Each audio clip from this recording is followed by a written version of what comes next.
Well, good afternoon and welcome to today's Bankbeat webinar. My name is Jackie Hilgert and I am Editor-in-Chief of Bankbeat magazine and its companion news site, bankbeat.biz. Thanks for joining us today.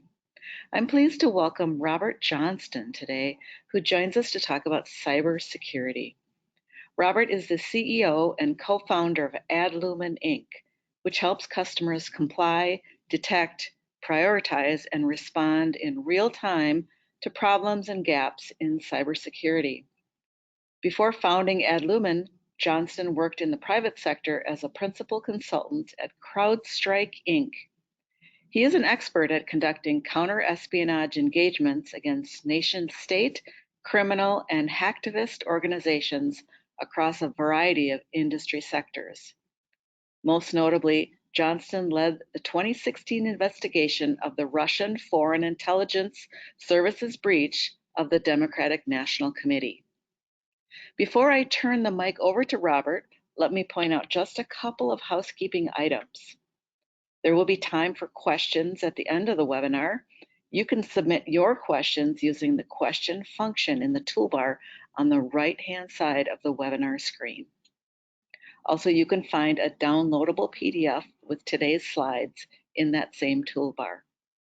Lastly, this webinar is being recorded and all participants will receive an email with a link to the recording.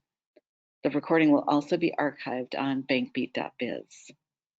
Now, let's learn some things about cybersecurity, eh? Please join me in welcoming Robert Johnston.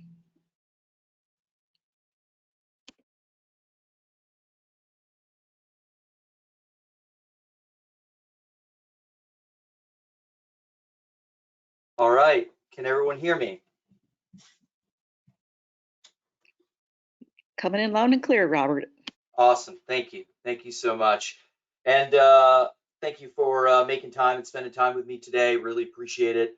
I think I've got a great presentation of some things that Adlumin has kind of discovered and conducted in our experience in banking security, over the course of many years, and then some very recent examples of things that as a regulated financial organization you should certainly watch out for, and then of course some tips and tricks.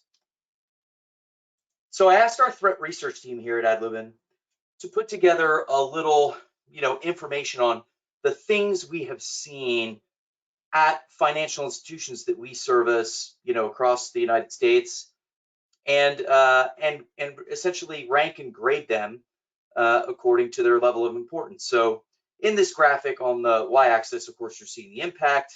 On the x-axis, you're seeing the frequency. And these are the attacks that have taken place and the things they've taken advantage of. There's some things on there that you would just automatically know. Like, of course, right now today in 2022, ransomware is, of course, top of mind. Everyone is concerned about ransomware. But there's some little known ones that are in here that I do believe and that we have seen here at Adlumin that have led to ransomware attacks. And those are specifically business account compromise, phishing, and patch management or lack thereof of patch management. Something that we found that resource-constrained organizations really struggle with. So, of course, ransomware is top of mind. Business email account compromise comes next. At Adlumin here, we stop about a breach a week across cloud email. And then patch management usually just leads to the initial exploit. The most recent example that we'll talk about today, actually just like last week, was Log4j exploitation, which I'm sure everyone on this call experienced a lot of pain with that.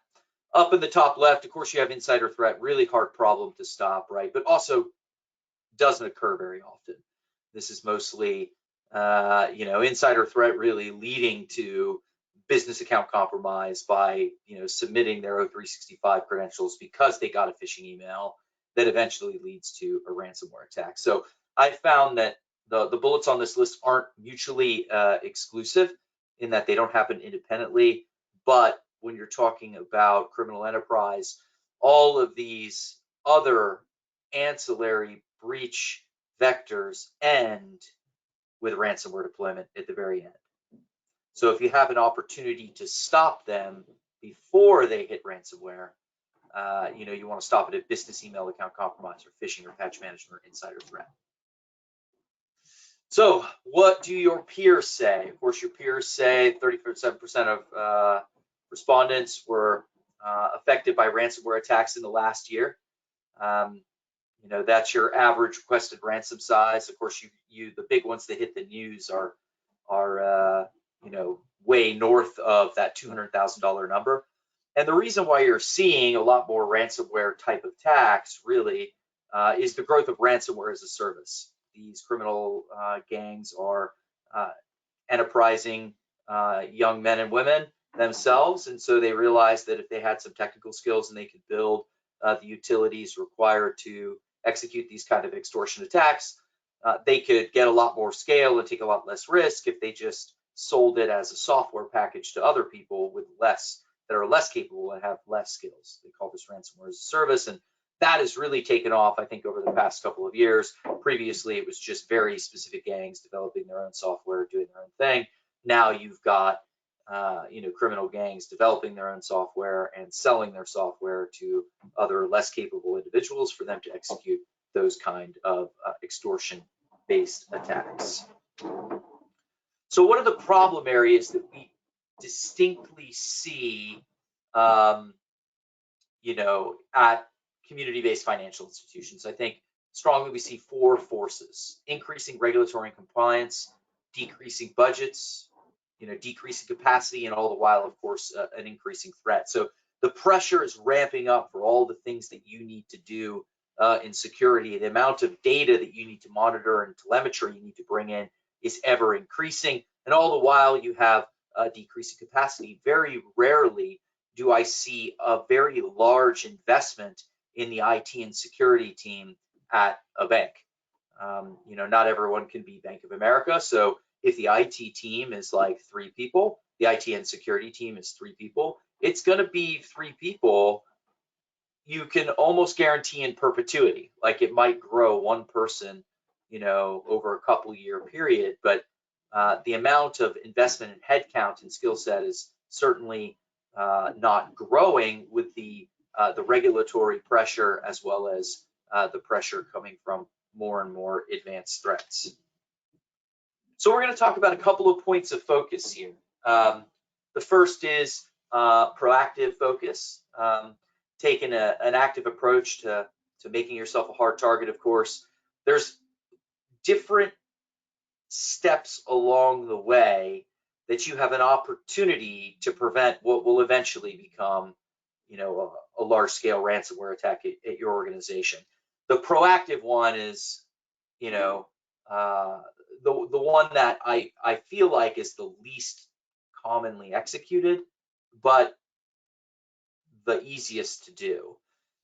Because if you think about it from the perspective of how ransomware has to be delivered, or malware like ransomware has to be delivered, it's not very effective if it's delivered as an attachment through a phishing email.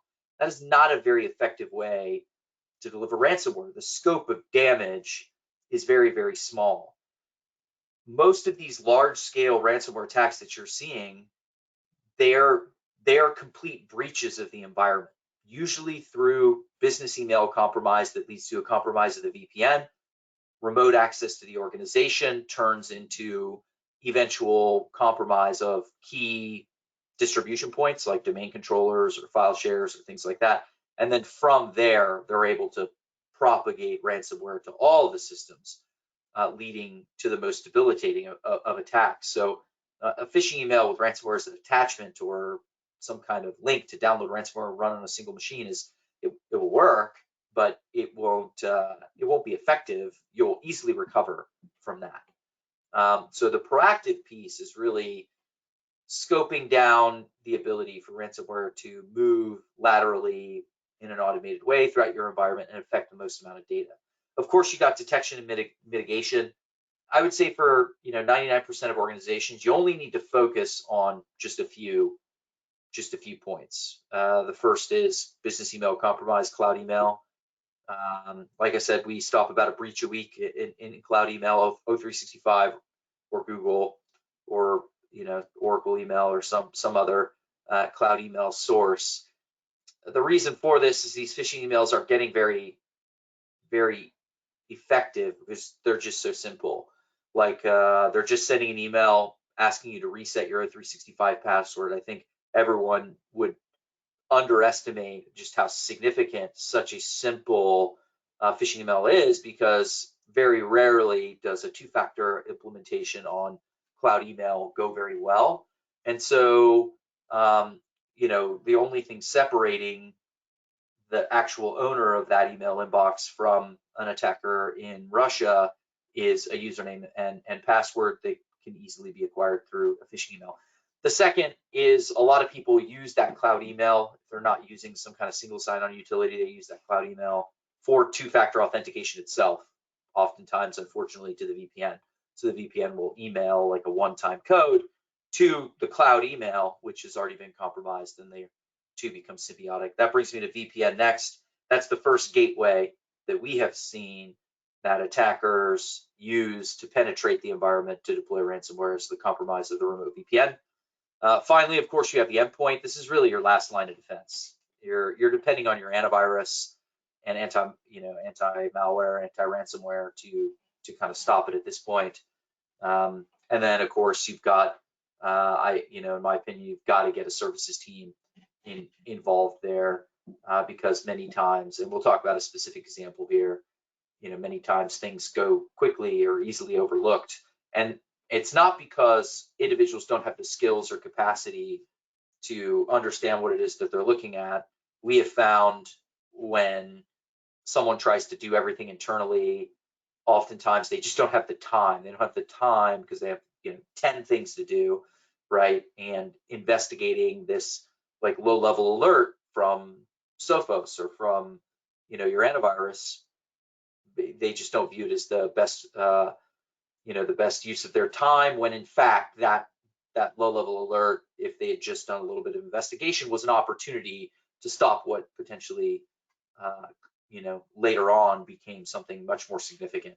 And finally, you've got the log management component. You've got to be able to store this stuff data lake style in large quantities, because as the SolarWinds breach would show you, you don't need to necessarily find out what happened yesterday or the day before or even last month.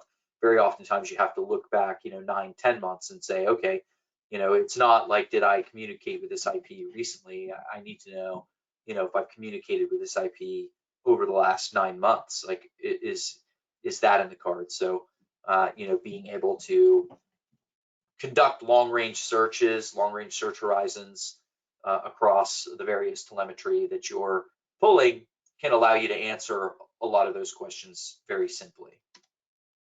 So let's just talk about a breach. Actually, it was 2 weeks ago now. This is a perfect example, one that really, I think, highlights Adlumin's threat research team. But there was a financial institution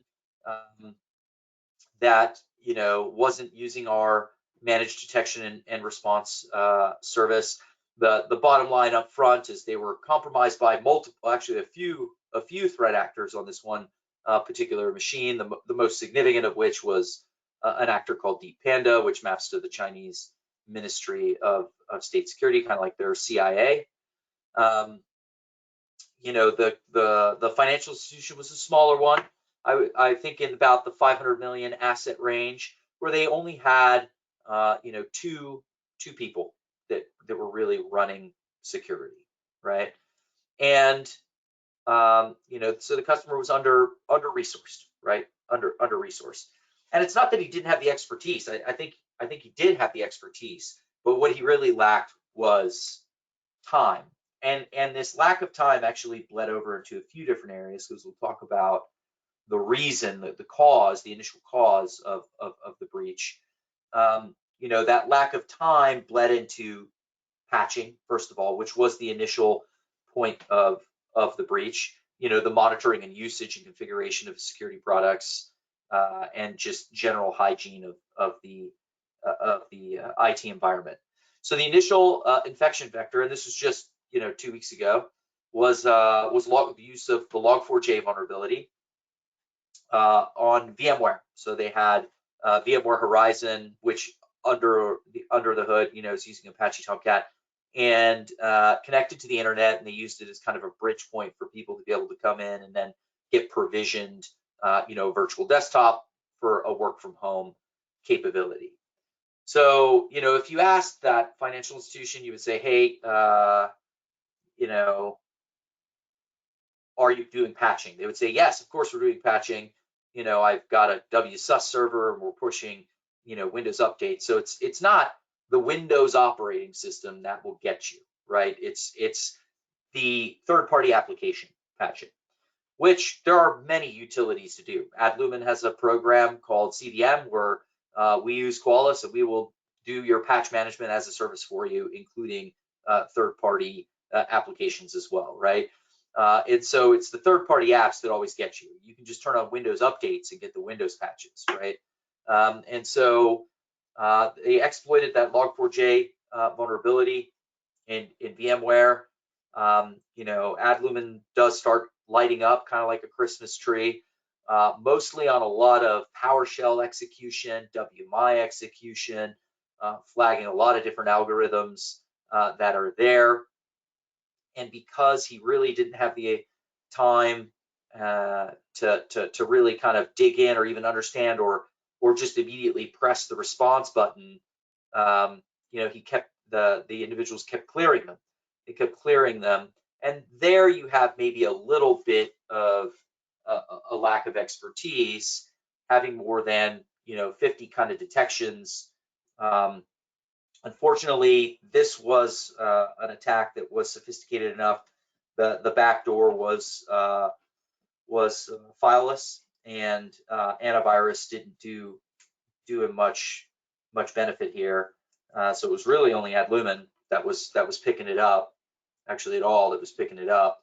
And so it ended up being our threat research team, which honestly serves as a backstop to other security operations centers that use our product just in case something goes missed, and it serves as a backstop to our existing customer base, just in case something goes missed. Picked it up in in some of their hunting operations across our hundreds of customers, and we're able to surface that, and then we did deploy some MDR team capabilities to them, even though they weren't subscribed to the MDR solution. And put an end to a lot of this stuff. But as you know, as a regulated financial institution, just getting to this point sets off a ton of ripples. Most of those ripples will be covered by insurance, and those ripples are you have to do an investigation now. You've got to link up with your insurance company and begin that process. And so all of it, I'm sure, will be covered by insurance. But saying that, still, there are third-order effects that you will experience when something even gets this far. We would prefer that this specific breach example stop at just a patch of VMware Horizon and Apache Tomcat, right? And that patch would have been out in like February for VMware Horizon and Apache Tomcat. So that would have put an end to this specific infection right here. Let's talk about the next one. Let's talk about the Kaseya breach, something near and dear to my heart because there's very little anyone can do to put an end to this. Kaseya is a remote machine management RMM solution. There are many out there. ConnectWise is very popular, Ninja RMM, a bunch of very popular RMM solutions. They do make management really easy. ConnectWise actually had their own version of this just a couple of years ago. So Kaseya is certainly not alone. The issue here is there's very little anyone can do to stop, Kaseya from their tool being utilized nefariously, right? There's not a lot. This isn't a patch that can be applied. It can't be anything like this. This is really a showcase for what you need to be doing in the proactive arena to limit damages. So what we saw during the Kaseya breach mostly is financial institutions are employing third-party managed service providers to provide ancillary services to the bank. So things like phone systems, core banking systems, although that wasn't affected here. in our experience here, it was mostly like a phone system MSPs that were providing these kind of special technology services, maybe even like projector systems and screen systems. They were providing those kinds of services. The main issue is the systems that were providing those services to the financial institution are what I would call system of record, right? Which means they lived outside of the security ecosystem owned by the financial institution. So they didn't have antivirus on it. They didn't have Adlumin on it. They really didn't have any security deployed to it. They only essentially had Kaseya and phone system software, and Kaseya was being used by the managed service provider in order to service the phone software that was running the phone systems. So they were living outside of the normal security ecosystem. Those phone system servers had less security than even probably the guest computer in that customers can use that are sitting in your teller lobbies, right? That are sitting in your branch lobbies. They had less security than those computers. Now, in and of itself, if a phone system server gets hit with ransomware, that doesn't your phones would be down, but that's easily recoverable. You can easily recover from that. The issue that you would find is what we call at Adlumin, we call our at-risk program, at-risk shares, at-risk systems, and at-risk groups, places where non-privileged or unprivileged groups or accounts have privileged access to network shares or system resources. And what we found is, one, the technicians that were allowed to use Kaseya to access the phone server were also provisioned accounts, domain accounts, and these domain accounts did over time sneak their way into the domain admins group. So the MSP will log in with Kaseya, then authenticate to the domain using their domain admin credentials, essentially. And they use those credentials to map specific share drives to file shares and other systems throughout the environment in order to grab like JPEGs. I'm assuming they had a little picture that popped up on their Cisco VoIP phones, right? Like a little Cisco icon, like these are why it was mapping those share drives so it could pull in these utilities. The issue really comes in with one, the account that was doing the mapping of shares was the domain admin account. Two, that this server was mapping shares on shared infrastructure that everyone else in the financial system used to store things like documents and other items like that. Now, forward to the day when ransomware actually ran. The first thing ransomware does when it runs on a computer system is it looks to see what persistently connected share drives or network attached storage drives it has, and it will attempt to use the privileged context of whoever's currently logged into the machine or whatever context it's running under in order to reach out to those file shares and encrypt everything on the drive, and then it will of course encrypt everything it can on the system that it's running on. This is how you get that lateral spread, and that's what we saw in a few locations. You've got this one server that no one has any access or introspection into.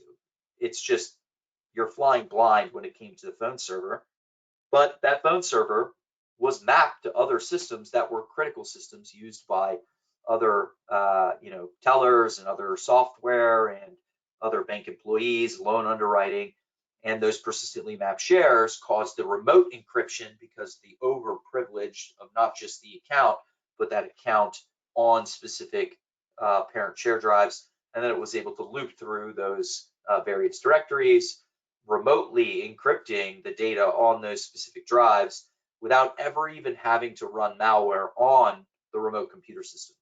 The only malware that ever ran in the environment was on the phone server. Everything else was conducted using persistently mapped drives that existed from the phone system to remote file shares and remote servers. This, of course, again kicks off a large investigation. Even though malware only ran on the phone system, it of course kicks off some third order effects that cause you'd have to conduct an investigation and start notifying regulators and doing all of those types of action items.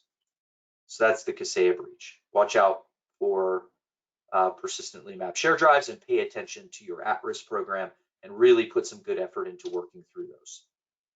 Finally, we'll do the Colonial pipeline breach. This highlights external access points. I actually think beyond the endpoint, external access points are the biggest threat to any organization, which really in today's world means two things: cloud email and VPN. If you did nothing else and you just had cloud email, a VPN, and antivirus, like these are the just 3 points. If you can stop breaches at cloud email or at the VPN, they'll never even get to the AV, right? In any meaningful way. So the Colonial pipeline breach is an example of two things: one, compliance hygiene, account hygiene, and then two, external access points. So what happened here, right? So first of all, this was a breach of their business email, then a breach of the VPN, and then of course, eventually a breach of the endpoint. So what you have is these ransomware groups aren't writing zero-day exploits. They aren't out there using super advanced tactics that you would see a nation state do. This takes too much effort. It takes too much knowledge. It takes too much time. And so they want to do things easily. So predominantly, most of them are just kind of trolling breach data. They're trolling the open web. They're trolling the dark web. They're trolling, breached websites. And they're compiling these breach lists, which contain username and password combinations. They just look through those. They just look for emails that look interesting to them. So they might see, financialinstitution.bank, John Smith at financialinstitution.bank, and his password is, password 12345. And they'll just scroll through this list using those legitimate password combinations and essentially just authenticating remotely to Office 365 just to see if they work. Now, chances are in a big list of, 10, 20, 50,000 of these, they're going to end up with a whole bunch that work, right? And then they take those and they breach that email and they troll through the email and they find the VPN. And then once they find it, they try and use those credentials on the VPN. Now they have access to the network, Charlie's in the wire, so to speak. And once they have access to the network, that's when, the real attack begins and they start positioning for ransomware deployment. So in this case, Colonial Pipeline had a stale account that hadn't been used in almost a year. They thought that account wasn't valid. They thought that account was terminated. And at Adlumin, this would of course be a stale account, which would be a compliance violation. You would see it and get out ahead of it, right? And that account was breached in a variety of different breaches with its valid username and password on across the open web, just in open breaches, because whoever that person was doing password reuse. They were just reusing the same old password that they used at work. Everyone's creature habit. They got this username and password. They found an email that looked interesting to them. They tried it against O365. It was valid. It worked. They compromised O365. They figured out where the VPN was. They were able to authenticate using the same credentials through that VPN. And then, of course, finally, you ended up with mass hysteria and gas shortages, across the East Coast because of ransomware deployment. And at Adlumin, we have something called darknet exposure. I do think this is just an easy way to get out ahead of breaches across the open, deep, and dark web and just automatically reset users' passwords. It's a little bit of a race condition, but it takes a while for ransomware groups to get to that data too. A breach will pop up, and it could take 6 months, 8 months, before anyone's the wiser. And so if we get to it before they will, we'll of course automatically reset that password or disable that account. And then, the attack doesn't need to progress beyond that. They'll try the credentials. against O365. They'll try the credentials against the VPN. They won't work, and they'll move on. They'll move on to another organization where those credentials are effective and those credentials will work. All right, so let's talk about threat research over the past just a couple of weeks here. Not all MDRs are created equal. That's why we provide software not just to our end customers and using our services team, but we provide our software to other services teams for them to use, right? And what we found is oftentimes, not always, some people are extremely capable, but sometimes you've got to watch out what those other external SOCs are doing. So that's why we built our own threat research team, to really be a backstop to those other security operations centers that maybe themselves have overlooked something.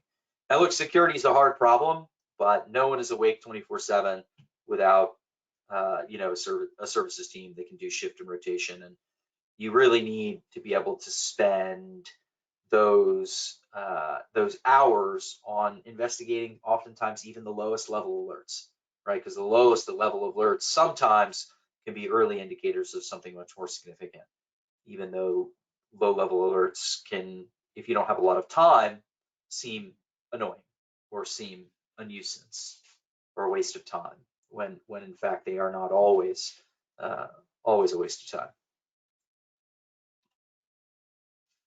So let's talk about technology. What technology do you need to put in place, right?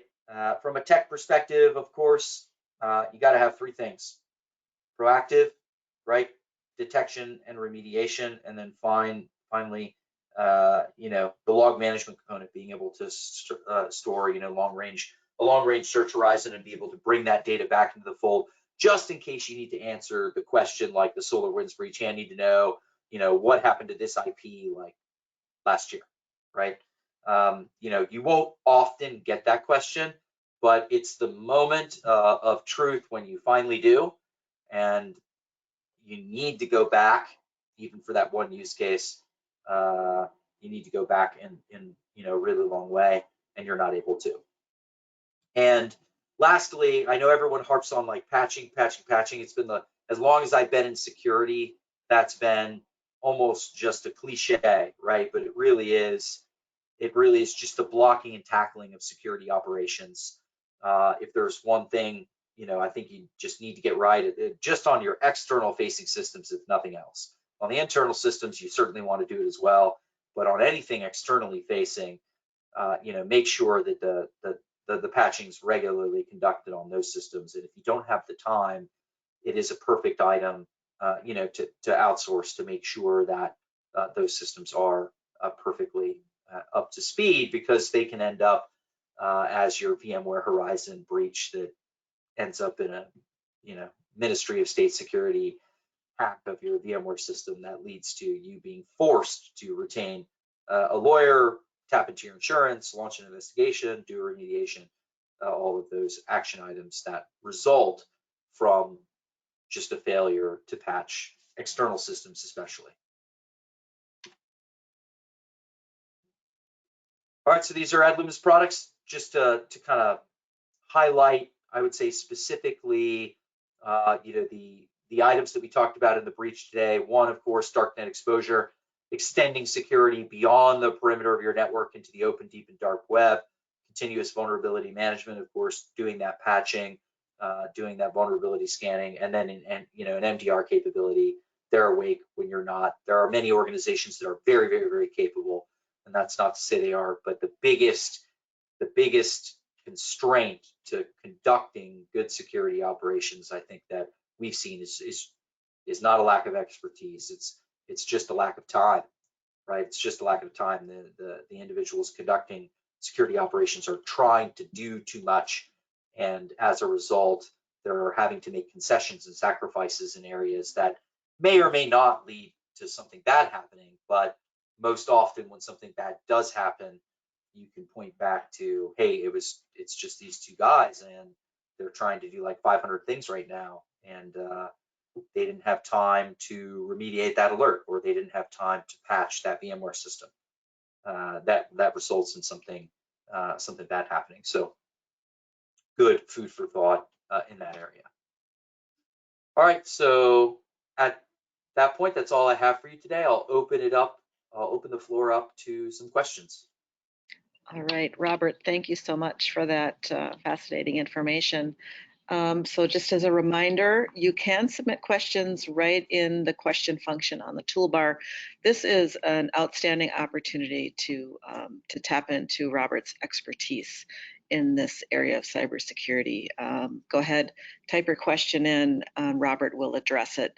I'm going to start things off, Robert, because our readers are mainly community banks, and when you talk about the two guys and running out of time, that kind of really resonates for where a lot of banks are at. So what are the main proactive things a bank can do to prevent or prepare for a ransomware attack? Yeah, I think most significantly is getting control of the account ecosystem. So getting rid of those stale accounts, or at least getting a good inventory of them. Some will have to stay. They're most often board members and service accounts, things like that. And fixing, overprivileged shares, shutting down the Kaseya breach vignette, where you've got a system that you have no access to, and you won't get access to it. And there's very little you could probably do about that. But at least if that system gets hit with ransomware, it doesn't cause significant damage on any other bank-owned systems that may be sitting next to it or around it. So really hardening down those kind of remote access points, remote access shares, and shared privileges. And then, of course, getting control of your remote access points, the two most important, VPN and business email or your cloud email. Yeah. Okay. Yeah, I wanted to ask you a little bit more about the remote access, but just a reminder to our participants, listeners, go ahead, type your questions in for Robert right there in the question toolbar. Robert, let's talk about remote access, because we've been in an era in the last couple of years where our employees have been working remotely increasingly, and our bank customers have been accessing with increasing frequency their accounts from online and mobile devices. So, what does that mean for a community bank, and from a security perspective? It certainly has increased the attack surface. Work from home is bigger than ever, and in order to facilitate that, you have to provide remote access for people to do their jobs. And so, because of that, the attack surface is definitely increased. That's what you really need to get control over, because an attacker is not going to fly over, from Russia and walk into the bank and breach your bank. He may, but you've already won at that point. What they're going to do is break through remote access points like your VPN or your cloud email or business email. And so you really got to put focused level of analytics on there, right? O365 has a great set of algorithms. We have our own set too, where we're doing things like foreign country analytics, impossible travel, behavior analytics. Some of it's just blocking and tackling, like Jimmy logged in from Virginia, and then, an hour later, Jimmy logged in from Moscow. There may be a perfectly legitimate reason for that, like they're hopping on a VPN that's routing through Moscow, but more often than not, like something like that's just a physical impossibility, right? Those things apply to the VPN too, right? Jimmy logged into the VPN from Massachusetts, and 12 hours later he logged in from Nigeria. Like it's just not possible. Yeah.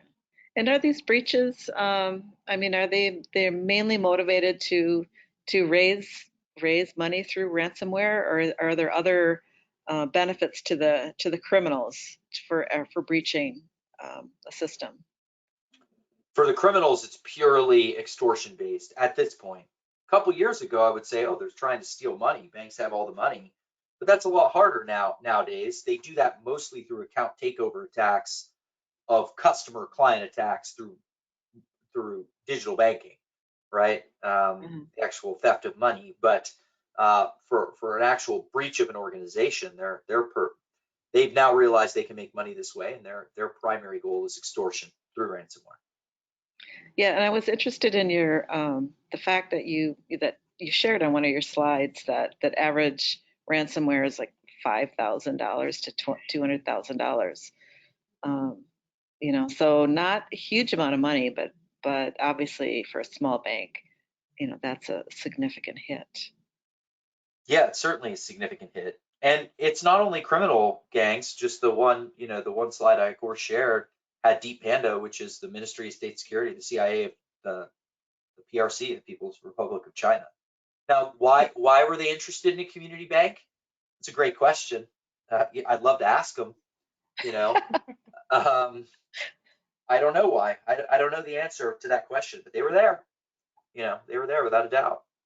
So It's incredible. And is that on the rise, that nation state engagement? Or could we think of like the mob, the Russian mob, or just kind of criminals sitting in a basement somewhere in Eastern Europe? But here you saying, it's the Chinese CIA turning up at a bank.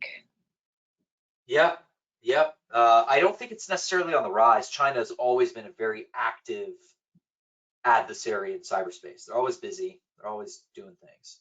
Okay.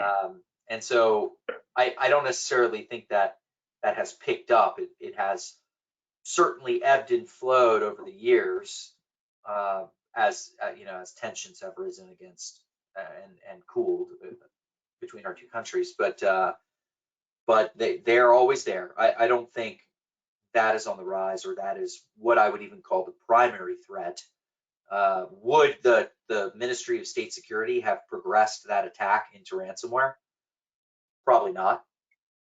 I would hesitate to say definitely not, but most likely not, right? Yeah. What is the biggest risk from a securities perspective facing the community banking industry? Well, the top of everyone's mind is going to be ransomware.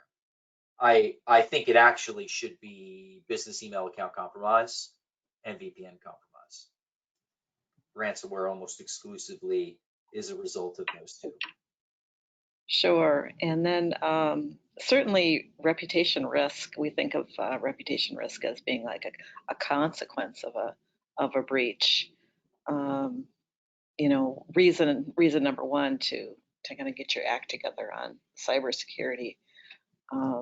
Maybe put more resources toward it. Can you talk a little bit about the third order effects of a breach? You touched on that briefly.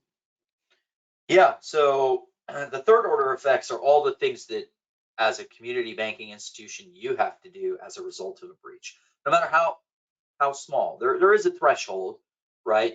Um, but those third order effects really are first thing that you'll have to do if you have a significant breach, like the community bank with Ministry of State Security. If we had stopped this day one or day two, there would be no reason for this. It would put an end to it. But if it goes on for several weeks, you're in a different category. The first thing you're going to do is you're going to call your insurance company. The insurance company will tell you to retain outside counsel if you already don't have an outside counsel that you like to use. So you're going to retain a law firm. That law firm is then going to, put Adlumin, who you already do under retainer, so any work product is attorney-client privilege, and they're also going to force an investigation, right? And it doesn't matter. You're going to have to bring in a firm that has nothing to do with the current situation. They'll have probably usually just a big list you can choose from. It doesn't matter who you choose, just get a big list. And they'll come in and they'll conduct a forensic investigation, right? And you have to do it, even though if you know everything that happened, like even if you know everything that happened, yep, this is VMware, they were here, they dropped a file here, it doesn't matter. Now it's outside of the realm of what I would call sanity and into cruise control. And so you'll retain that firm, they will come in, they'll do their investigation, they'll type up a report, they'll give that report to you, they'll give it to the insurance company. And then if everyone's satisfied at that point that there are no bigger issues, then that's it. But those are the ripple effects that happen that end up causing financial damage. Like lawyers aren't cheap, right? Yeah. Incident response firms aren't cheap, right? Now, your insurance company will cover those, but I can't imagine your premiums are going down after that. Yeah. Yeah. I mean, so in other words, when you get hit, you've already lost, and you've lost big, because of all the hassle, all of the effects that come after that, premiums going up, costs going up. It's not a good situation. So, talk to me a little bit more about the benefits of using a cloud-based cybersecurity solution for the bank. You touched on that briefly, but just a little bit more on that. I think the biggest one is time. So you've heard me harp big on this, right? It's not that a lot of people don't have the expertise. They do. It's they really just don't have the time because they have so many jobs on their plate. You don't need the life cycle management component of one more system to take care of, to make sure that it's operating nominally and effectively, right? Uh-huh. And so the biggest thing I would say, taking all the technological widgets out of it, it's just that are no longer responsible for the care and feeding and even operation of that security system, right? Someone else is. And so you just have to use it, and the responsibility to make sure that it's working has shifted to the technology provider or the vendor, and that of course frees up your time. Sure.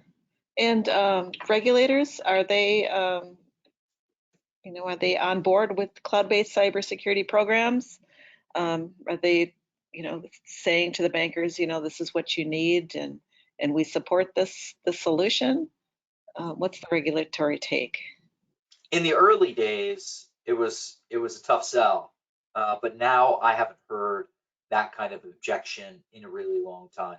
In technology, people have the habit sometimes of digging in their heels and digging their trench line and want to die on certain hills. And some of those are, I won't do anything in the cloud, but that is getting rarer and rarer because people are realizing their time is much more of a premium than simply a cloud, putting something in the cloud. So that is an objection I haven't heard in a serious context in a very long time. Okay. Are you seeing any more players flooding into the market for community banking cloud-based, what is that, SIEMS, SIEMS? It's an acronym.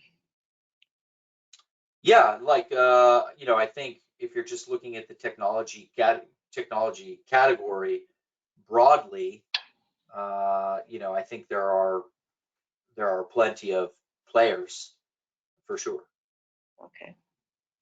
And what about, we've been hearing, since Russia invaded Ukraine, we've been, it's been flooded, at least our newsroom reports of, the invasion is going to cause all kinds of Russian cyber attacks to kind of rain down on our country and its business. Have you seen an uptick that you can tie back to this conflict in Ukraine?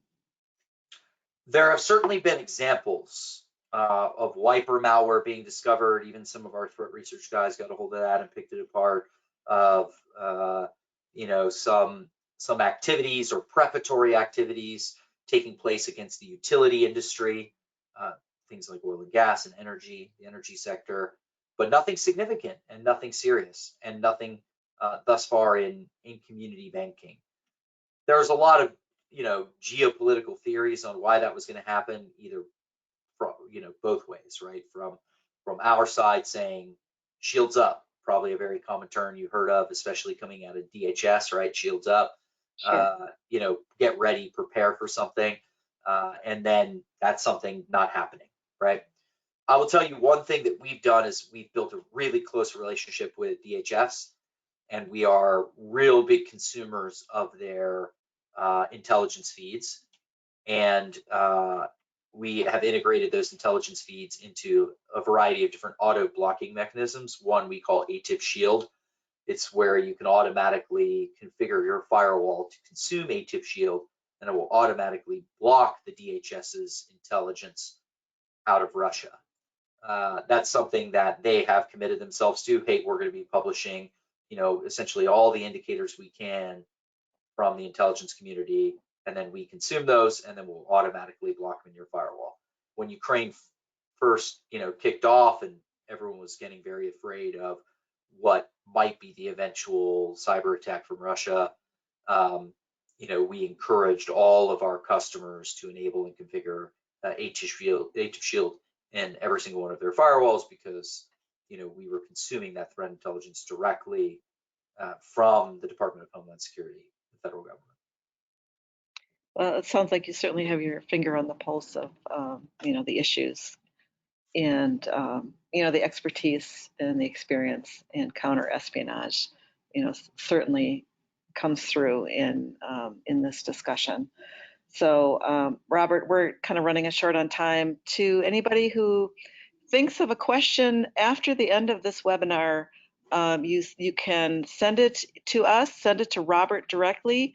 He'd be happy to answer that. You can email robert.johnston@adlumin.com, or you can give a call. His phone number is right there on your screen. Robert, I want to thank you very much for taking the time to speak with us today.